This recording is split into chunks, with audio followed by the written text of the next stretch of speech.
Kaepernick trying to save his last 2 timeouts. Calls the play. His wide receivers slotted on the far side. Shotgun for Kaepernick. Takes the snap. Looks. Fires near side. Going for the end zone. Ball is tipped up and after it. Is it picked up? Is it picked off? It is! It's picked off in the end zone! The Seahawks intercept in the end zone! Richard Sherman tips it! Malcolm Smith picks it off in the end zone! Intended in the far corner! The Seahawks are going to run this baby down! We are going to New Jersey!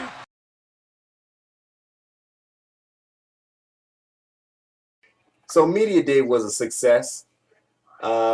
Everybody, wanted to hear what Richard Sherman was going to say. I mean, that was all they were waiting for. They wanted to see Richard Sherman, that they were going to be able to bait him into saying something.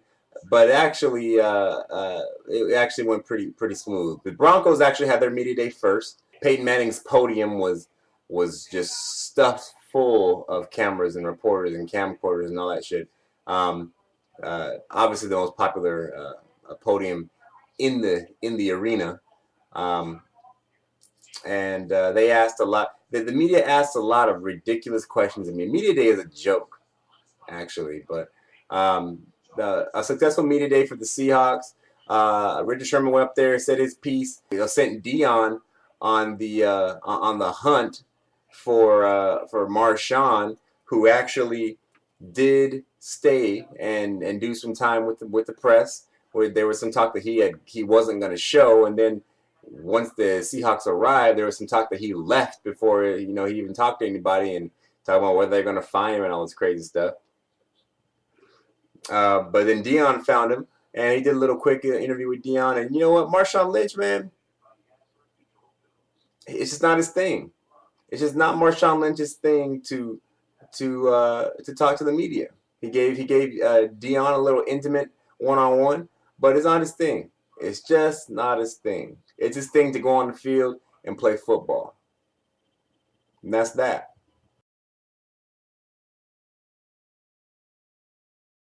The first challenge of the day in Super Bowl 48 is going to be the weather. And this challenge is going to be for both teams. As of right now, the forecast for February 2nd, game time is going to be about 36 degrees. Certainly not going to wear your board shorts and flip-flops. But these are professional football players who are conditioned to play in these types of conditions. These guys play in cold weather games all the time. Now Denver, I mean, what you want to hope that the weather is an equalizer. More than anything else, you don't want to consider the weather to be an advantage to either team, because both teams have to play in the same weather. So, Seattle plays, in the Pacific Northwest where it can get pretty cold. It doesn't get, New Jersey cold. It doesn't get Denver cold. So if you have to give an advantage to one team or another, I guess you kind of have to lean towards Denver because Denver plays probably at least 2 or 3 games a year in that kind of weather. But Seattle has the same thing. Seattle played at East Rutherford just a few weeks prior, and it wasn't quite as cold as it's going to be on February 2nd, but, we've been there. We've been there. So hopefully the weather will play more of just an equalizer than anything else. It's hard to do everything in the cold. It's harder to hold on to the ball. It's obviously going to be harder to catch and throw the ball. So all those things considered, it'll just end up being an equalizer. Get into the matchups for this game, man. Denver's offense versus Seattle's defense. Number 1 versus number 1. It's going to be a great matchup. It's going to be really who can keep, you say it all the time, but who can keep from making mistakes. Now, Peyton Manning doesn't make a lot of mistakes. Our defense doesn't make a lot of mistakes. But Peyton Manning, everybody knows that Peyton Manning is good for a couple of turnovers. Peyton Manning has always been good for a couple of turnovers. His own legacy suffers because of this reality. Okay, we all saw him throw the pick 6 in the Super Bowl against the Saints, right? Peyton Manning is good for a turnover or two. So when he's going against a defense like the Seattle Seahawks, that's my first. That's what I'm waiting to happen. I'm waiting to see that happen. Now the Denver Broncos, they run a spread offense. They like to run the screen game a lot, and run the delayed and the screen game and the delayed run, and hit their mini receivers.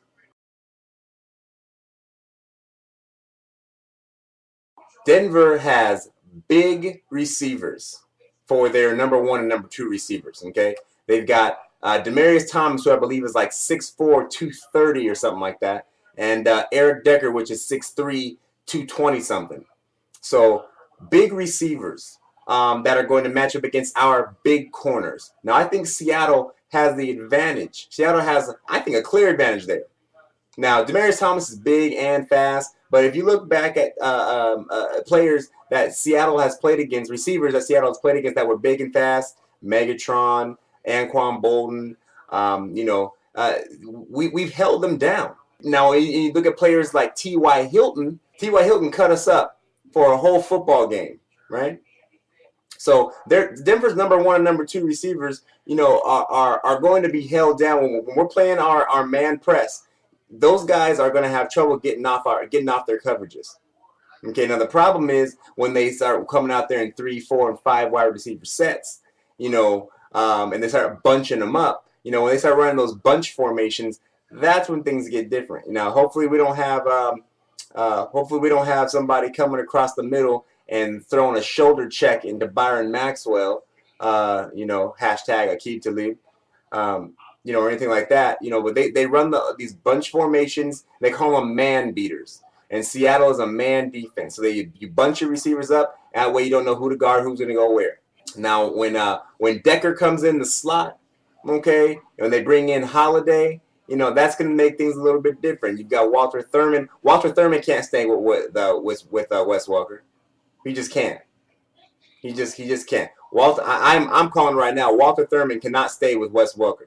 Okay, so we've got to be able to, our front four is going to have to be able to get at Peyton. We've got to rush the quarterback like we've never rushed the quarterback before. Because Wes Welker might end up being the MVP of the Super Bowl if we can't get our hands on Peyton Manning.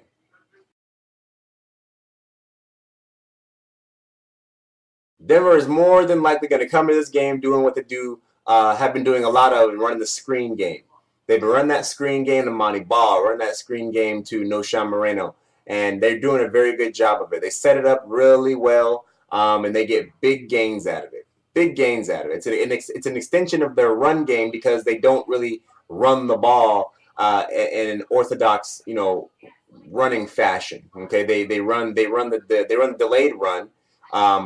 And that's basically, it's kind of what a screen is. It's a delayed run. The good news is Seattle has played the screen very well. Seattle blew up New Orleans' screen game. Okay, blew it up. Cam Chancellor, flashing, coming down fast. Earl Thomas, Bobby Wagner are blowing up screen plays. Okay, so they know this is coming. It's another one of what Denver does well that Seattle is good at stopping: the screen game. The best way to contain Peyton Manning, and this is for any team, hopefully the Seattle Seahawks game plan and actual game play style, philosophy is going to play into this and play into our favor. The only real positive way to stop Peyton Manning, okay, if he's on the field, you can't stop him. You can hope to contain him, but you can't stop him, right? The only real surefire way to stop Peyton Manning is to keep him off the field. That's the best defense against Peyton Manning, is keeping him off the field. If he's on the field, he's likely to hurt you. Bottom line, there's some players that are just going to get their cookies. You may be able to keep them from feasting on you, but they're going to have their cookies. That's Peyton Manning. Seattle can do a whole lot to help themselves out by keeping them off the field. How do you do that? You sustain drives. You keep time of possession in your favor. Right? No 3 and outs. Okay? Now, obviously, it's great to get out there and get quick, big plays. We will love to have big plays, quick touchdowns. But you have got to convert on 3rd down. Third down is the key in this game. Seattle has had issues on third down all throughout the season. You know, here and there, it's been a roller coaster ride on third down. Sometimes for a few games, we'll be great on third down. Then we're back in the dumpster again. Third down, if Seattle succeeds on third down, I guarantee we win. You have to keep Peyton Manning off the field. First down, run. Second down, run. Third down, incomplete pass, and we're punting. That's not going to work. That's not going to work. We are going to have to sustain drives. If we're starting from inside our own 20-yard line, hey, the offensive line got to move some bodies. Marshawn power forward. You know, throw some clean passes. Do what you got to do, but these drives have to be sustained. We have to keep time of possession in our favor so Peyton Manning can just sit on the sideline with his big jacket on and watch us win.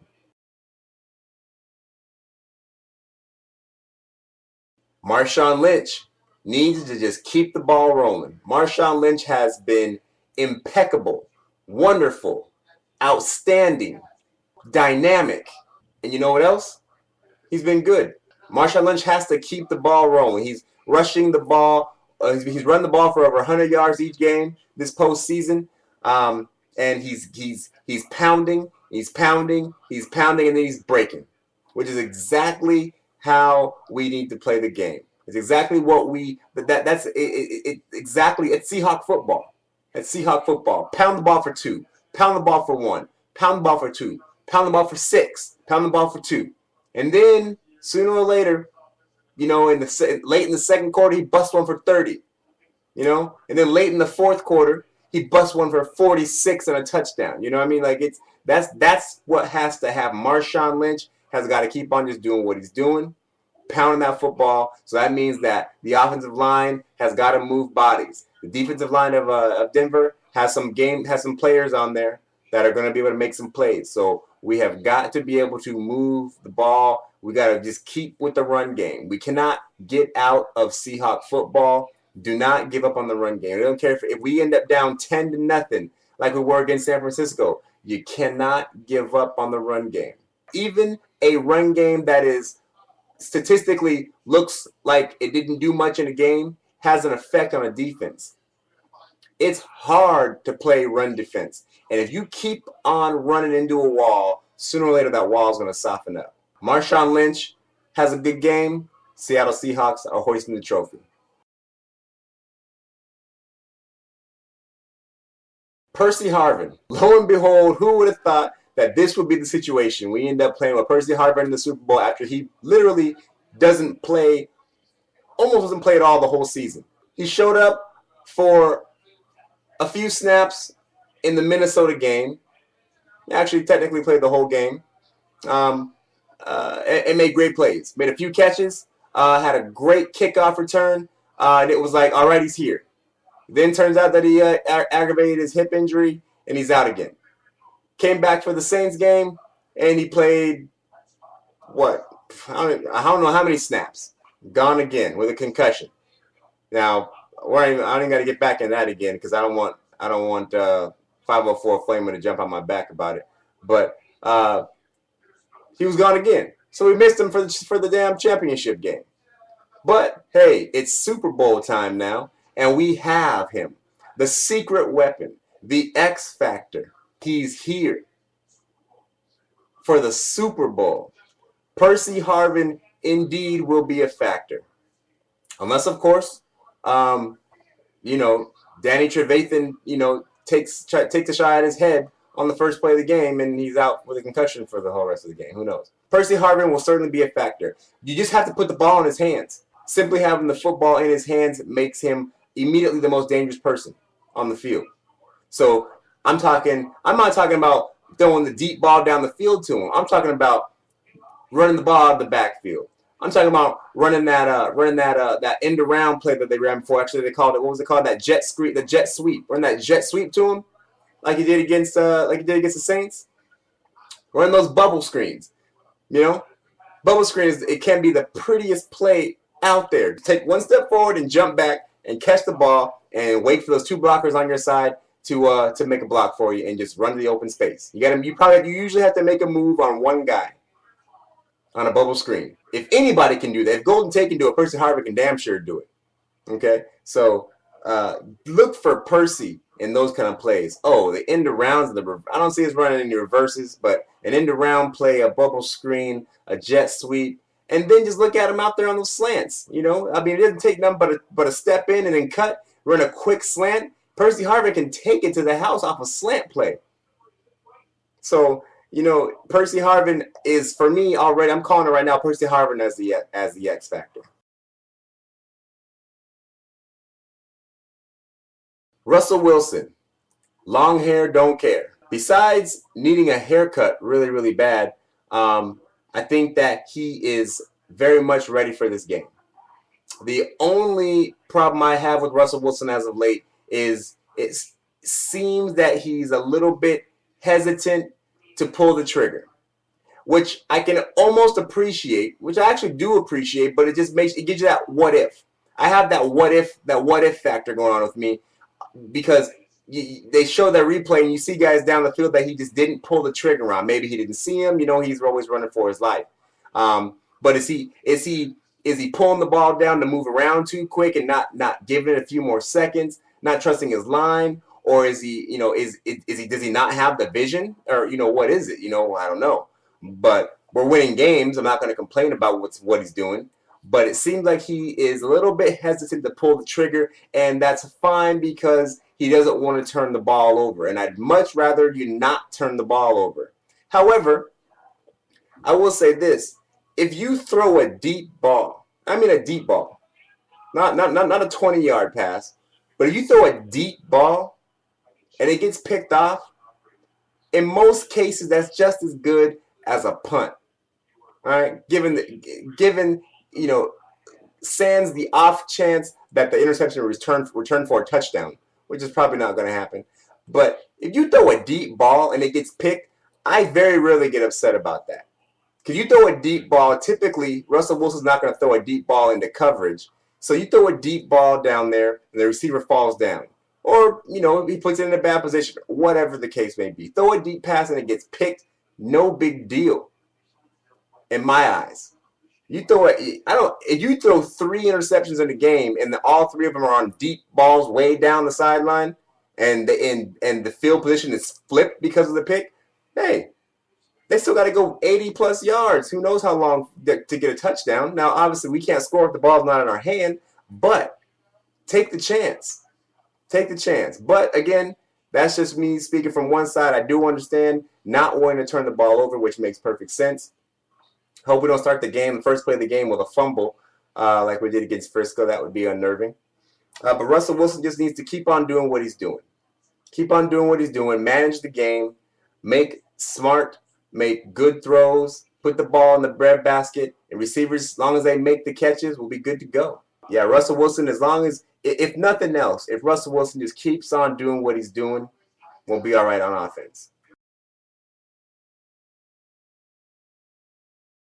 Denver vidmakers. I don't know who are Denver vidmakers. Somebody please help me out because I have no clue. I don't know where the Denver vidmakers are. Yeah, I don't know. I don't know. However, I do know of one Denver vidmaker, not a TTC Denver vidmaker, but you can go ahead. I'll put her link in my description. I forgot what her name is, but her username is Yes What I Say Goes, spelled just like it sounds. Yes What I Say Goes. YesWhatISayGoes.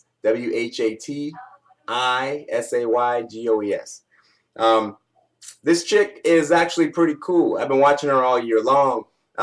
She's a white girl, blonde hair, kind of cute, and she knows the sport. That's the best thing about it. And she's funny. She's funny. So she's cute. She's funny, but she knows football.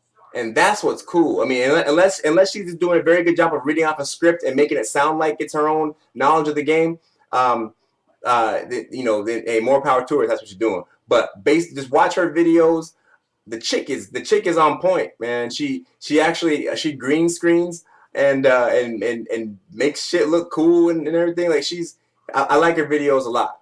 So what I'd like to do is see if we can tease her out, because she does poke a little bit of fun. She's poked a little bit of fun at Seattle here late in the season, and I kind of am in her comments. I jumped her shit a little bit. I didn't get a response, but hey, whatever. Let's see if we can tease her out. Let's see if we can tease out yes, what I say goes, and get her to involve herself in a little bit of a hate week, because that would be cool. Because I don't know any other Denver Vidmakers out there.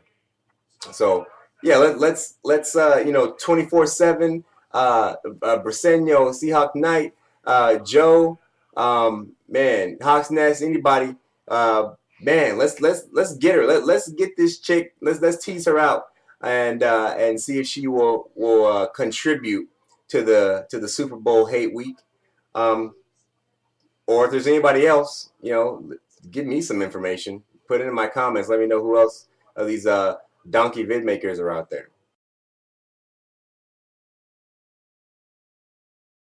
And finally, the last thing that I want to talk about, a hashtag that I'm seeing now, from the 12s, that I think we should all change. Maybe you don't agree, but I think it makes pretty good sense.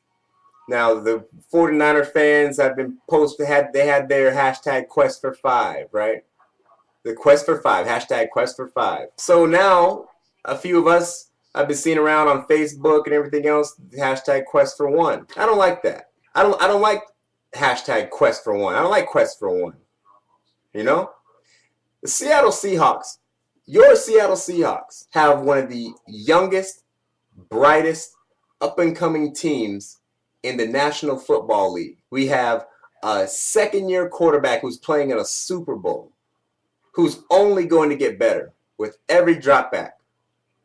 Okay, we have a receiving core who is young and unheralded that can make plays. They've been doing it all year. And now we have a Percy Harvin who, assuming stays healthy, who's also young. And we already know what he can do. Our receiving core is only going to get better. We have a young tight end in Luke Wilson who's only going to get better. He's shown what he can do. We have Marshawn Lynch, who is, right smack dab at the peak of his career, who has many great years ahead of him, who's most certainly going to, at the very least, stay at the peak where he's at now for a while before he ever starts to decline.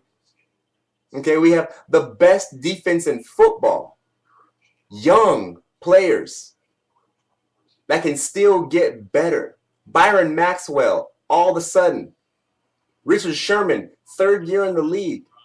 These guys are young. They can get better. All right? Quest for 1? No. It should be quest for many. I'm motioning. I'm going to motion for the hashtag to be changed for quest for many. Maybe you agree, maybe not. That's what I'm putting from now on. Quest for many. Hashtag quest for many. Our team is way too young and way too good to look for just one. Why sell ourselves short? If there's any team out there that's looking like that they could be a dynasty, it's your Seattle Seahawks, baby. This team is on the verge of becoming a dynasty with the way our roster looks right now. Now, it could change pretty soon because some guys are going to have to get paid here pretty soon. But, hey, the way that Pete Carroll and John Schneider do their scouting, the way they recruit players, quest for many. Anyway, that's all I got for this video. Fuck a Denver Bronco. Go Hawks.